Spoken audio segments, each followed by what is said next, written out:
It's been over 2 months since I played this game, but today I returned to eFootball 2025 to see what's going on, has it improved, what features are available, and what's the gameplay like. This is not really a game that I play in my spare time. I'm still waiting for that Master League, but today I'm back. If you do enjoy the video, please leave a like for me. Make sure you subscribe for more eFootball and FC25 videos. Let's redeem some of these things here. So they're going to give me a Barcelona anniversary chance still, Sergio Busquets, Jordi Alba as well, and then we've got some other campaigns and login bonuses. I love how many players this game gives you. I literally haven't played one game online, and Konami just keeps sending me players. We have to go to the daily game now, of course. You got to do your daily penalty. Let's see if Castellor can score here. We're going to go bottom left. There you go, very easy. So every time you score, you go up the map. Let's go and take a look at my online team just for the sake of it. As you can see, I haven't played one game, but I've got players like Lewandowski, Neymar, Inzaghi, Rodri, Bruno Fernandes. You know, try and get these players in FC25 without playing a game. Even Messi's here. You would never get this in FC25. EA would make you spend like $2,000 just to get a Sergio Busquets. Let's go to match. We've got events here. Even though we're still waiting for a Master League, it seems like if you do play offline, there are some things here. You can do a tour event with English clubs, a Barca anniversary. Let's see what that's all about. Okay, for this challenge, we have to aim for 1 win. There's also score 5+ goals, but I guess we have to start with the first step. So this is not like a Master League or anything. It's not even like a tournament mode, but the game will give you loaned players. These are all players that play for Barcelona. And you can see here that I have Jordi Alba and Busquets there.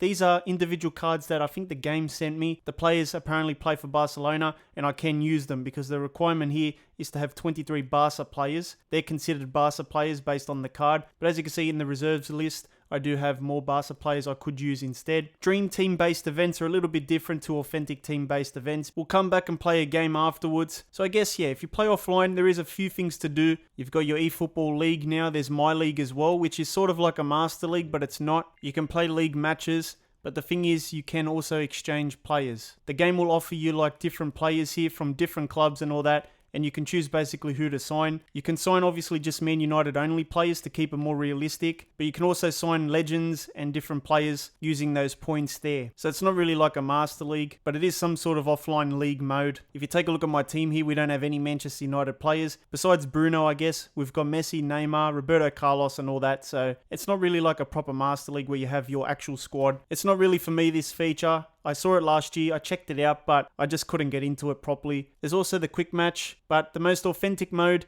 is obviously the exhibition. This is where you can actually play with the proper clubs without any of the dream team nonsense. Konami has actually unlocked most of the leagues and licensing in the game. Before, it used to be very limited, so you can play with different national teams now. You can also play with teams from Asia, Oceania. They've also got the AFC license, which means you have the countries there for the AFC region, and also the teams in the AFC Champions League. So there's teams like Al Nassr, Al Hilal, Central Coast Mariners, which is an Australian club. And then there's also the Champions League 2 for the AFC, and we should have teams like Sydney FC there as well. The AFC Asian Cup is there, and then we've also got teams from North and Central America. You can see all the different leagues there, and then there's also the South American leagues and nations, and then there's also the European ones, as you can see. A lot of different leagues there. Some are unlicensed, of course. If we go to the Premier League, all the teams should be there. It wasn't that long ago when this game did not let you play with that many clubs in this game in exhibition mode. Finally, Konami unlocked it all. This game has a really good training mode. I would say it's better than EA's one. You have the practice match feature where you can come up against different teams. You can also practice your free kicks, your corner kicks as well, and your penalties. I don't think we can train corners in EA's practice arena. You've got your replay feeder within the practice mode as well, which is fantastic. You can also change your game plan, so you can take players out, you can put players in as well. I don't think you can do that in FC25's one that easily. And then there's also more settings, so if we press the square, you can see we can do the different side, change the difficulty, the amount of players on each side, fouls on or off, and also you can easily change the teams for the home and away side, so you can do that so quickly. There's also other match settings here, so you can put like the cursor on or off, and you can also do like commands there, camera angles, you can change all that. And then there's also the game speed, which you can change. So I definitely like this practice arena,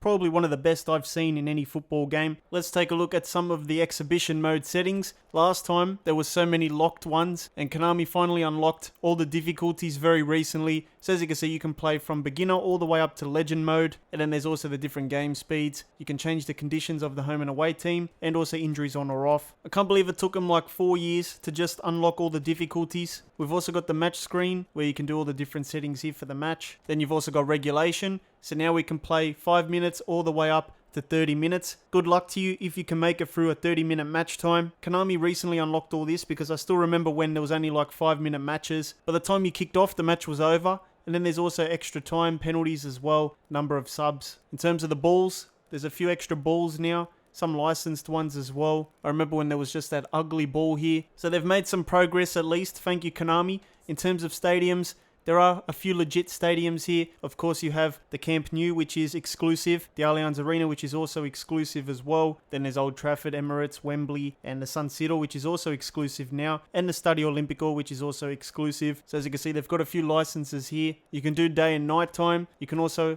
have summer or winter matches. They haven't unlocked the other seasons yet. And then there's also fine, rain, and no snow at the moment. I guess we'll have to wait for another 5 years for that feature. Alright, let's play this Barcelona 125th anniversary match. We have to aim for 1 win. We're going to be playing Madrid Rosas RB, which I think is Atletico Madrid. We've got some nice pre-game cutscenes here.